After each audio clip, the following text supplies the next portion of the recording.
So hello and welcome to the most awaited PYQ practice series, जहां पर हम latest PYQs को practice करना आज से स्टार्ट करेंगे और क्वेश्चंस की प्रैक्टिस के साथ समझेंगे कि अब हमारे एग्जाम में कैसी टाइप की लैंग्वेज पूछी जा रही है, what are the trick words जो हमें पकड़ने हैं एंड नोट्स में लिखने हैं, and what are the kind of facts and deep analogy जो अब हमारा एग्जाम हमसे डिमांड करता है।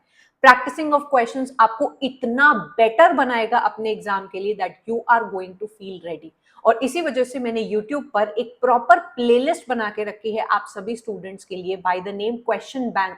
इस समय आप इसमें 66 वीडियो लेक्चर्स देख सकते हैं, जहां पर मैंने इतने सारे क्वेश्चंस बच्चों को ऑलरेडी प्रैक्टिस कराए हुए हैं। So if you are someone जिसको पीवाईक्यू की प्रैक्टिस करने के साथ साथ किसी की गाइडेंस चाहिए होती है कि कोई मुझे इस क्वेश्चन को समझा दे, तो ये जो क्वेश्चन बैंक है आपके लिए एक जेम की तरह काम करेगा, along with many of my free playlist जिनको आप अवेल कर सकते हो और उनसे पढ़ सकते हो। प्लीज इनको जरूर से अपने प्रिपरेशन जर्नी में इंक्लूड करें, बिकॉज ये आपकी बहुत ज्यादा मदद करेगा। इसके अलावा if you are interested in studying with me in detail in section को आप अपने एग्जाम के लिए बिल्कुल कम टाइम में एंड बिल्कुल परफेक्टली तैयार करना चाहते हो along with practising of question, तो इनको एक बार जरूर से चेकआउट करिएगा। आपको सिर्फ और सिर्फ इस नंबर पर मैसेज करना है and you can avail these courses. Now let's go and practice the question and मुझे कमेंट करके बताना कि आपके कितने क्वेश्चन सही हुए। जनवरी 2026 में आपसे पूछा गया है एक assertion and reason based question which says assertion the best known cycles of miracle or mystery plays come from York, Wakefield and Chester। तो ये वाला स्टेटमेंट आपका पूरी तरीके से ट्रू है। आपको थोड़ा सा बैकग्राउंड पता होना चाहिए कि 14th सेंचुरी में the earliest form of drama came in the form of your miracle plays, mystery plays and one more which is morality plays। ये बाइबल के लेसन्स को उठाकर पब्लिक स्फीयर्स में प्ले किया करते थे एंड लोगों को एडुकेट किया करते थे, अच्छे लेसन्स दिया करते थे जो कि बाइबल के लेसन्स उठाए जाते थे। Now York, Wakefield and Chester are the name of 3 towns जहां पर इनके जो प्लेस थे, द मोस्ट सक्सेसफुल साइकिल्स जिसको कहा जाता है, वो इन तीनों जगहों पर परफॉर्म की जाती थी। तो ये हो गया आपका करेक्ट स्टेटमेंट। रीजन दिया है King Alfred encourage the use of vernacular in the late 9th century. Vernacular का मतलब होता है कि आम भाषा या आम लोगों की जो भाषा बोली होती है उसको इन्होंने इनकरेज किया है।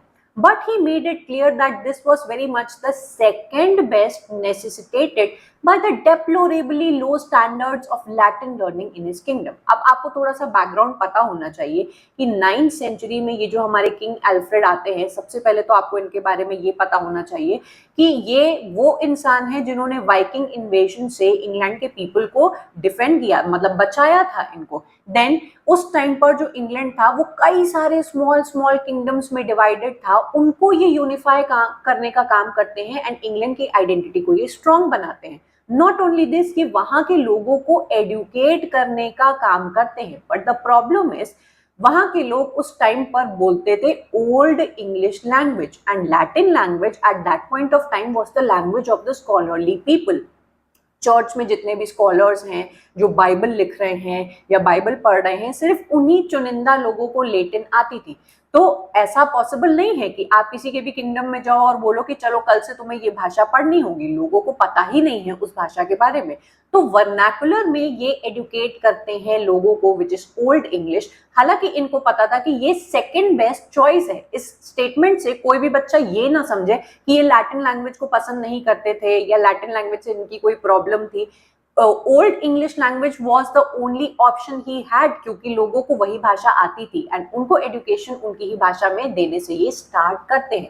तो both A and R are correct, लेकिन आर आपका करेक्ट एक्सप्लेनेशन नहीं है ए का, क्योंकि देखो यहाँ पर 14th सेंचुरी की बात हो रही है, यहाँ पर 9th सेंचुरी की बात हो रही है, तो कॉज एंड इफेक्ट रिलेशनशिप नहीं है। हालांकि दोनों स्टेटमेंट आपके ट्रू हैं। I hope this is clear. जनवरी 2026 में आपसे पूछा गया है एक बड़ा ही repeated question. This is a message to all my students through this question कि विलियम कॉन्ग्रीव का the way of the world आपको छोड़ के नहीं जाना है। This particular work is the perfect example of comedy of manners के genre का। ये जो स्टोरी है वो बात करती है about love, money, then clever manipulation के बारे में ये बात करती है, सोशल स्टेटस कितना इंपॉर्टेंट है आपका उसके बारे में बात करती है। यहाँ पर आपको कैरेक्टर्स दिए हुए हैं, कौन सही एक डिस्क्रिप्शन में फॉलो करता है ये आपको बताना है। नंबर 1 पे है Fainall in love with Mrs Marwood. अब ये आपको पता होना चाहिए कि Fainall is already married to Mrs Fainall, लेकिन इन दोनों का जो रिलेशनशिप है वो म्यूचुअल क्लेवरनेस एंड स्कीमिंग के ऊपर बेस्ड है। एंड ये जोड़ी एक दूसरे के साथ, मतलब ये लोग लोगों के साथ ट्रिकरी करना पसंद करते हैं, तो ये जोड़ी बिल्कुल आपकी सही है। Mirabell in love with Mrs Millamant, ये वाला जो आपका सेंट्रल कपल है इज अ राइट ऑप्शन, जो कि परफेक्ट एग्जांपल है लव एंड रीजन का। इनके प्यार में कोई ट्रिकरी नहीं है, कोई दिखावा नहीं है, दे प्योरली लव ईच अदर, तो ये आपका अच्छा एग्जाम्पल हो गया। थर्ड है आपका Witwoud follower of Mrs Millamant. Now अब ऑप्शंस एक जैसे जब आने लगते हैं तो we tend to forget the things जो बीच में चेंज हो गई है। ऊपर बोला गया इन लव, यहाँ पर बोला गया फॉलोअर, तो ये भी ऑप्शन आपका सही बैठेगा।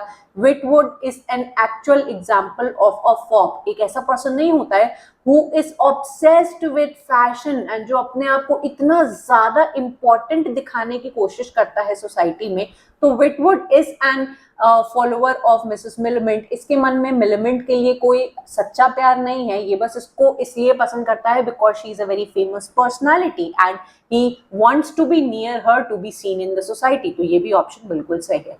फोर्थ है आपका पेट्यूलेंट फॉलोअर ऑफ मिसेस मारवुड। अब ये जो ऑप्शन है वो गलत है। पेट्यूलेंट के बारे में अगर बात करें तो ये भी एक फॉप है, बहुत ही बोस्टफुल कैरेक्टर है, फैशन से ऑब्सेस्ड है एंड बार बार अपने आप को इम्पोर्टेंट ट्राई करने का दिखाता रहता है, ये शो करके, बड़ी बड़ी बातें फेक करके। इसका कोई भी रिलेशन नहीं है मिसेस मारवुड से। पेट्यूलेंट एक्चुअली में बिलोंग करता है मिलामेंट के ग्रुप ऑफ सर्कल से। सो इस क्वेश्चन से आपको ये चीज समझ में आई कि आपको इस पर्टिकुलर वर्क के कैरेक्टर लिस्टिंग इतनी अच्छी पता होनी चाहिए, तभी आप जाके ऐसे क्वेश्चंस कर पाओगे। जनवरी 2026 में आपसे पूछा गया है एक question which I will say is not an easy question. Identify the novelist who wrote the following lines and to whom is it written. आपसे पूछा गया है कि ये जो लाइंस है किसने किसके लिए लिखी है। In delineating male character I labour under disadvantages. Intuition and theory will not adequately supply the place of observation and experience. While I write about women, I am sure of my ground. In the other case, I am not so sure. तो सबसे पहले तो आपको मोटा मोटा idea लग गया होगा कि this is a woman talking about her characters of the novel, जहां पर ये बोलती हैं कि एक मेल कैरेक्टर को बनाने के लिए मुझे बहुत मेहनत करनी पड़ती है, मेरा इंट्यूशन, मेरी थ्योरी काम नहीं करती है, because I do not know what goes by the life of a male. जबकि जब मैं एक औरत का कैरेक्टर लिखती हूँ तो वो मेरा लिव्ड एक्सपीरियंस है, I know what a woman goes by in daily life, तो वो कैरेक्टर मेरे लिए बनाना आसान होता है। दीज आर द लाइन्स जो कि शार्लेट ब्रॉन्टे ने बोली है जेम्स टेलर को, जो कि उनके पब्लिशर थे। Now you all are aware कि Charlotte Bronte along with her Bronte sisters Emily Bronte and Anne Bronte, इन तीनों बहनों ने विक्टोरियन एरा की ये नॉवलिस्ट रही हैं, जिस टाइम पर फीमेल नॉवलिस्ट की अच्छी रेप्यूटेशन नहीं थी। तो इन तीनों ने ही अपना अपना जो स्यूडोनिम है, मेल स्यूडोनिम अज्यूम किया था, जिसमें से शार्लेट ब्रॉन्टे का स्यूडोनिम है क्योरर बेल। इनकी जो फेमस नॉवल है जेन आयर, वो बहुत ही फेमस एग्जाम्पल है साइकोलॉजिकल डेप्थ की एंड स्ट्रॉन्ग फीमेल इंफीरियोरिटी को शो करने की, मीन्स वो इसके अंदर आपको देखने को मिल ही जाएगा। So Charlotte Bronte was always skeptical about her position as a female and also as a female writer.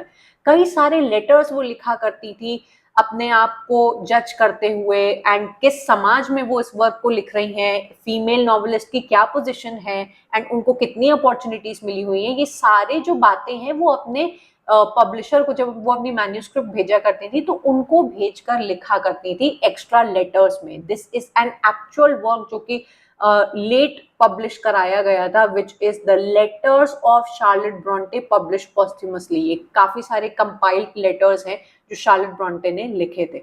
अब क्योंकि आपके एग्जाम वालों को पता है कि जो फेमस वर्क है वो कई बार पूछ लिया गया है, तो वो ऐसे वर्क्स पूछ रहे हैं या ऐसे बायोग्राफी बेस्ड वर्क पूछ रहे हैं जो उसी से होगा, जो बहुत ही डिटेल में जाके एक राइटर की बायोग्राफी पढ़ के आता है। I hope this is clear.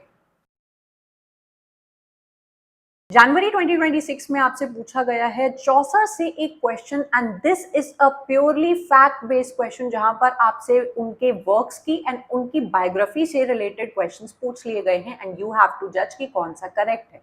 Statement A says कि Chaucer's first work the book of duchess is a dream poem on the death of 1368 Blanche, Duchess of Lancaster, the wife of John of God। ये बिल्कुल सही option है, जहां पर you must be knowing कि John of God was a very important person. वो patron थे हमारे चौसर के, उनको financial support and protection provide किया करते थे एंड ऑल्सो एक तरीके से ये लोग रिलेटिव्स भी थे। हमारे चौसर की शादी हुई थी फिलिपा रोएट से एंड उनकी सिस्टर की शादी हुई थी जॉन ऑफ गॉड से। तो जब इनकी वाइफ की डेथ हो जाती है तो अपने पेट्रन को कंसोल करने के लिए एंड उनकी वाइफ की डेथ को ऑनर करने के लिए ये वर्क लिखते हैं, the book of Duchess, which is considered a dream allegory, जो is considered one of the first works of your Chaucer.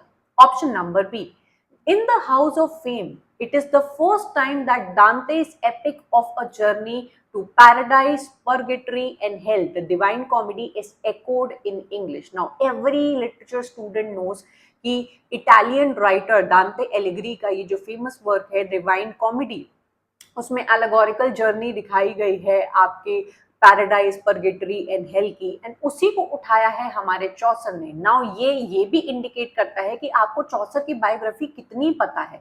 You must be knowing कि अपने डिप्लोमेटिक मिशन के दौरान उनको इटली भेजा गया था एंड इटली में he was extremely influenced by दांते, बोकाशियो एंड पेट्रार्क, एंड यही चीज आपको देखने को मिलती है इनके हाउस ऑफ फेम वर्क में। तो ये स्टेटमेंट भी ट्रू हो जाएगा। Option number C, the Canterbury Tales absorbs literary, historical, religious, social and moral concerns and transcends them all। ये भी ऑप्शन बिल्कुल सही है कि आपको इस वर्क के अंदर this Canterbury Tales is the finest example of literary richness and variety shown of the 14th century का मिडीवियल इंग्लैंड, कि किस तरीके से वो लोग रहा करते थे, सोशल क्लासेस कैसी थी, उनकी मोरालिटी कितनी स्ट्रॉन्ग थी, ये सभी कुछ इस वर्क में दिखाया है। तो ये वाला ऑप्शन भी सही हो गया। Option number D, in the legend of good women, Cupid and Venus, passion and desire, innocence and knowledge are all invoked. अब देखो ये स्टेटमेंट एक ओवर जनरलाइज्ड स्टेटमेंट है एंड आपको कंफ्यूज करने के लिए दिया गया है। जिस भी बच्चे ने लीजेंड ऑफ गुड वुमेन पढ़ा है उनको पता है कि इसके अंदर क्यूपिड एंड वीनस को इन्वोक किया जाता है, पर बाकी जो आपके ऑप्शंस हैं वो एक जनरलाइज्ड ऑप्शन हो गए कि आपको मे बी स्टोरी में देखने को मिल जाएंगे, but exactly in these types of pair आपको नहीं देखने को मिलेंगे, तो ये रॉन्ग हो जाएगा। The Miller's tale is an old fashion fable, a story of deception in war, almost similar to the Knight's tale. तो ये तो बिल्कुल ही एक फॉल्स ऑप्शन हो गया, क्योंकि मिलर की जो टेल है वो एक बॉडी कॉमेडी है, सेक्सुअल एंड इंसेस्ट की चीजों को ये दिखाता है, सेक्सुअल डिजायर को दिखाता है, ट्रिकरी एंड अडल्ट किस तरीके से एक दूसरे को चीट करते हैं ये दिखाया गया है, which is completely opposite to the chivalric romance of your knight's tale. तो अकॉर्डिंग टू दीज स्टेटमेंट्स आपका जो करेक्ट आंसर है वो है A, B and C. I hope this is clear. जनवरी 2026 में आपसे पूछा गया है ये question, in which of the following novels of Charles Dickens the city of London is shown shrouded in fog in the opening chapter. Now you all must be aware कि हमारे Charles Dickens, जो कि social realism को दिखाने के लिए सबसे ज्यादा फेमस हैं, वो ऑलमोस्ट अपनी हर नॉवेल के अंदर एक अर्बन विक्टोरियन लंदन का सेटअप दिखाते हैं, जहां पर ये शो करने की कोशिश करते हैं the exploitation of different people. ये प्रिजन्स दिखाते हैं, ये वर्क हाउसेस दिखाते हैं, ये फैक्ट्रीज दिखाते हैं, चाइल्ड लेबर की जो कंडीशंस होती है वो दिखाते हैं, how people are treated in this particular society. इनकी कौन सी ऐसी नॉवेल है जिनका ओपनिंग चैप्टर ही स्टार्ट होता है लंदन से and the entire the setting is clad in the fog, मतलब हर जगह धुंध दिखाई दे रही है। Your correct answer is Bleak House. अगर आप ब्लीक हाउस के ओपनिंग लाइन को देखेंगे तो आपको दिखाई देगा fog everywhere, fog up the river, fog down the river. ये जो एटमॉस्फेयर है वो क्रिएट किया गया है for you to be able to understand कि इस टाइम की जो सोसाइटी है वो कितनी ज्यादा कंफ्यूज्ड है, करप्शन में डूब चुकी है, एंड एक टाइप ऑफ स्टैग्नेशन को दिखा रही है, specially of the legal system. इनके बाकी जो ऑप्शंस हैं, a tale of two cities, उनकी भी आपको ओपनिंग लाइंस पता होनी चाहिए। Then we have the Oliver Twist and David Copperfield. Charles Dickens एक ऐसे राइटर हैं जिनकी नॉवेल से हर पेपर में क्वेश्चन देखने को मिल जाएगा। इन्होंने इतनी सारे वर्क्स लिखे हैं, किसी ना किसी वर्क की सेटिंग पूछ लेंगे, कैरेक्टर पूछ लेंगे, प्लॉट पूछ लेते हैं, या फिर और कोई मेजर इवेंट पूछ लेते हैं। So please keep this in mind. जनवरी 2026 में आपसे एक बड़ा ही इजी क्वेश्चन पूछा गया है, which is Empedocles on Etna is an example of. Now this is a very famous dramatic poem by our very famous Matthew Arnold, जो कि एक क्लोजेट ड्रामा का एग्जाम्पल है। Now you all must be aware कि Empedocles on Etna is the story of the Greek philosopher Empedocles and his legendary death on the mount Etna. ये जो closet drama होता है एक ऐसा टाइप का जॉनरा होता है जहां पर आपका जो वर्क है will be written like a proper play. उसमें डायलॉग्स होंगे, उसमें कैरेक्टर होंगे, उसमें एक्शन होगा। द ओनली डिफरेंस इज कि it is not meant to be performed on stage. आप इसको रीड करते हो इन आइसोलेशन, ठीक है। इसका जो एम होता है वो ये होता है कि you it demands introspection on your part, क्योंकि ये जो आपका वर्क है वो काफी फिलोसफिकल है। तो आप आइसोलेशन में बैठ के इसको रीड करते हो। You will not get a performance और एन एक्शन फॉर दिस, जैसे नॉर्मली प्लेस को परफॉर्म किया जाता है। So this is an example of a closet drama. जनवरी 2026 में आपसे पूछा गया है ये क्वेश्चन, जो कि जॉनरा बेस्ड या कैटेगरी बेस्ड है। विच of the following novels is not N example of dystopian novel. ऐसे टाइप के क्वेश्चंस आपसे पूछे जाते हैं, पूछ लिया जाएगा कि बताओ कौन सी गोथिक नॉवल नहीं है, बताओ कौन सी पिकारेस्क्यू नॉवल नहीं है। तो आपको सबसे पहले कैटेगरी क्लियर होनी चाहिए। डिस्टोपियन नॉवल के केस में यू ऑल आर अवेयर, ये एक ऐसी टाइप की सोसाइटी को डिपिक्ट करता है जो कि बहुत ही ज्यादा डिस्टर्बिंग एंड ऑप्रेसिव कंडीशंस में रह रही हैं, पॉसिबली इन द फ्यूचर, जहां पर कोई एक पर्टिकुलर अथॉरिटी आपके ऊपर कंट्रोल कर रही होती है। The entire societal class has collapsed and आपकी सोसाइटी कोलैप्स होने के साथ ही साथ आपके ऊपर कोई अथॉरिटी है जो पूरा कंट्रोल जमा के बैठी है, एंड हर इंसान की जो फ्रीडम है वो कॉम्प्रोमाइज्ड हो चुकी है। तो in this case George Orwell की 1984 is a classic dystopian novel का एग्जाम्पल, ये तो बिल्कुल होगा। जेन ऑस्टिन की प्राइड एंड प्रेजुडिस बिल्कुल भी इसके अंदर फिट नहीं बैठेगी, बिकॉज ये एक सोशल रोमांटिक नॉवल है जो कि मैनर्स के ऊपर, रिलेशनशिप के ऊपर एंड आपके क्लास के बारे में बात करती है। कहीं से भी इसमें कुछ भी डिस्टोपियन नहीं दिखाया है। वेयरएज एल्डस हक्सली की Brave New World again is an example of your dystopian novel, जहां पर technology has taken over and emotions को सप्रेस किया जा रहा है, कंट्रोल किया जा रहा है of humans. Then we have William Golding की लॉर्ड ऑफ द फ्लाइज। ये एक ऐसा ऑप्शन है जो आपको थोड़ा सा परेशानी में डाल सकता है कि ये जो लॉर्ड ऑफ द फ्लाइज है ये डिस्टोपियन नॉवल कैसे हुई, क्योंकि ये फ्यूचर में तो सेट नहीं है। कोई एक ऐसा इवेंट हो जाता है जहां पर small humans turn into proper savagery, तो इसको भी हम लोग एक ऐसी ऑप्रेसिव एंड जब पूरी तरीके से क्लास आपकी गिर चुकी हो एंड सेवेजरी की तरफ इंसान चला गया हो, उसको एक तरीके से आप डिस्टोपियन नॉवल बोल सकते हो। तो ये इसके अंदर फिट बैठेगा। गलत ऑप्शन कौन सा है आपका? Pride and prejudice. जनवरी 2026 में आपसे ये क्वेश्चन डिमांड करता है ऐसी नॉलेज जो कि ब्रिटिश लिटरेचर की एजेस और इवेंट से आती है। This is not fact based question कि आपसे राइटर या उसके किसी वर्क के बारे में पूछ लिया, ये कुछ आपसे डिटेल में डिमांड कर रहा है। असर्शन कहता है the years after 1945 saw changes in English poetry.